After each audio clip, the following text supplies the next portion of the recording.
წმინდა ისააკ ასურის სწავლანი. მოთმინებისთვის. რამდენადაც შეურაცხყოფს კაცი ამ ქვეყანას და შეიძენს ღვთის შიშს, იმდენადვე მიუახლოვდება მას ღვთის დახმარება და შეწევნა და მიეცემა მას გულისხმიერება კეთილი და წმინდა. თუ ვინმე ნებით მოაკლდება ქვეყნიურ სიკეთეთ, რამდენადაც მოაკლდება მათ, იმდენად ღვთის წყალობა მივა მასთან და იტვირთავს მას ღვთის კაცთმოყვარება. დიდება მას, რომელიც ზრუნავს ჩვენი გადარჩენისთვის. იგი ყოველ საქმეში გვაძლევს მიზეზს ჩვენი ცხონებისა, რადგან რომელთაც თავიანთი ნებით მოიძულეს სულის ცხონებისთვის ზრუნვა, ასეთები უნებურად გაჭირვებითა და განსაცდელით სათნოებებამდე მიყავს.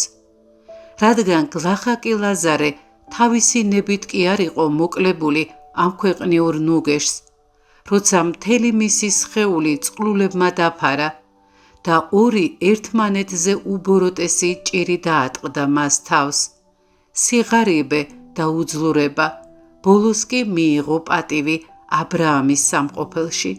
ღმერთი ახლოსაა შეჭირვებულ გულთან, რომელიც მას წუხილით შეღაღადებს.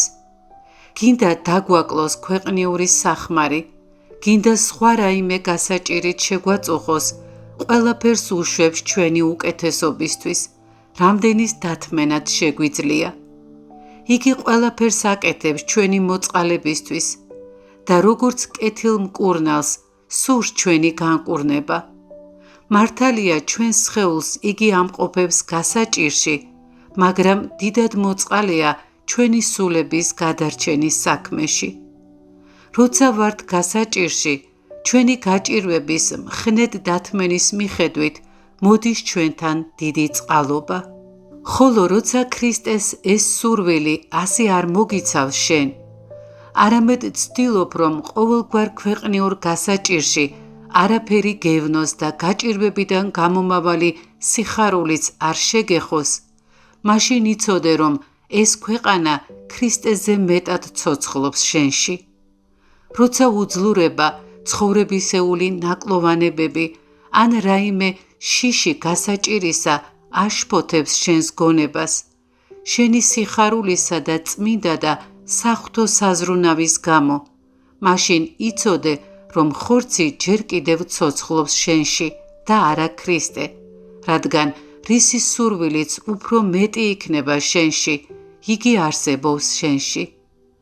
ხოლო თუ არ გაკლია არანაირი ხორციელი სახმარი და შენი სხეული არის მრთელი და ამ ცხოვრებაში არა გაქვს გასაჭირი და ყოველივე ამის შემდგომ ამბობ, ეხლა შემიძლია ქრისტესთან ვიარო სიწმინდით, იცოდე, რომ გონებით სუსტი ხარ და ჯერაც არ გიხილავს გემო ღვთის დიდებისა. მე კი არ გსჯი ამისთვის, არამედ გეუბნები ამას, რათა გაიგო თუ როგორ შორს ხარ სისრულისგან. მხოლოდ მცირეოდენი რაღაც გაქვს წმინდა მამების ცხოვრების მსგავსი. ნუ იტყვი, რომ აღარაა ისეთი კაცი, ვისი გონებაც მთლიანად არის ხორცის სისუსტეზე ამაღლებული და არაფრად მიგაჩნია ამ ქვეყნიური ჭირი და განსაცდელი ქრისტესთვის, რადგან მოერევა ეს სურვილი ბუნებრივ სისუსტეს. მსურდა ამ საქმის გამო გამეხსენებინა წმინდა მოწამეთა მაგალითი, მაგრამ დავდუმდი. ვაი თუ ვერ შევძლო თვალი გავუსწორო უამრავ გასაჭირსა და სატანჯველს, იმათ რომ დაითმინეს ღვთისთვის. თუ როგორ ძლია პირადმა მოთმინებამ მრავალ ხორციელ გასაჭირს სიყვარულის ძალით. რადგან წმინდა მოწამეების საქმენის ხსენებაც კი არის შესაძრწუნებელი, ამიტომ ვამჯობინებ დუმილს და გავიხსენებ უღმერთო ადამიანს, რომელსაც უწოდებენ ფილოსოფოს, რადგან ერთმა მათგანმა გადაწყვიტა, რომ რაღაც დრომდე ყოფილიყო დადუმებული. ეს ამბავი გაიგონა რომაელთა მეფემ, დიდად გაუკვირდა და გადაწყვიტა გამოეცადა იგი. იხმო იგი თავისთან და დაუწყო საუბარი. ხოლო მან საერთოდ არაფერი უპასუხა, არამედ დუმდა. მაშინ მეფე განრისხდა და ბრძანა მისთვის თავი მოეკვეთათ. მაგრამ ის კაცი ვერ შეაშინა ვერც მუქარამ და ვერც დიდების გვირგვინმა, არამედ დუმილით შეემზადა სიკვდილისთვის. მაშინ მეფემ უბრძანა იქ მყოფთ, თუ მას შეაშინებს მახვილი და ხმას ამოიღებს, მაშინ მოკვეთეთ თავი, ხოლო თუ არ ამოიღებს ხმას და თავის აღთქმას უერთგულებს, ნუ მოკლავთ, არამედ ჩემთან მოიყვანეთ.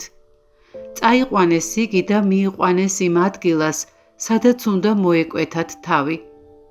აწვალებდნენ მას მტანჯველები და ეუბნებოდნენ, სთქვის სიტყვა, რათა არ მოკვდე. ხოლო მან თქვა თავის გონებაში, ჩემთვის უმჯობესია, რათა მოვითმინო სიკვდილი მცირე ხანს, ვიდრე უარყო ჩემი აღთქმა, რომელსაც ამდენ ხანს ვიცავდი და შეურაცხყო ჩემი ღირსება და პატივი. და მოიდრიკა წყნარად თავი, რათა ჯალათებს მოეკვეთათ იგი. ხოლო მათ აცნობეს ყოველივე ეს მეფეს და მეფემ გაათავისუფლა იგი პატივით. ასევე მოიქცნენ სხვებიც, რომელთაგან ზოგიერთები წინაღუდგნენ ბუნებრივ გულისთქმებს და სხვებისგან შეურაცხყოფა მოითმინეს. ზოგიერთებმა კი სხეულის სისუსტე და უძლურებანი მხნედ დაითმინეს. თუ მათ ამაო დიდებისა და ამაო სასოებისთვის ყოველივე ეს გადაიტანეს, რამდენჯერ უფრო მეტის მოთმენა გვევალება ჩვენ, ქრისტიანებს, უმეტესად კი მონაზვნებს, რომლებიც სწორედ იმისთვისა ვართ მოწოდებულნი, რომ ცხოველ ღმერთს შევუერთდეთ, ყოვლად უხრწნელი და ჩვენი წმინდა დედოფლის, ღვთისმშობელისა და მარადის ქალწული მარიამისა და ყველა წმინდანის მეოხებით, რომლებიც საუკუნიდან სათნო ეყვნენ ღმერთს, რომლისა არს სუფევა, ძალი და დიდება, მამისა და ძისა და წმინდისა სულისა, აწ და მარადის და უკუნითი უკუნისამდე. ამინ.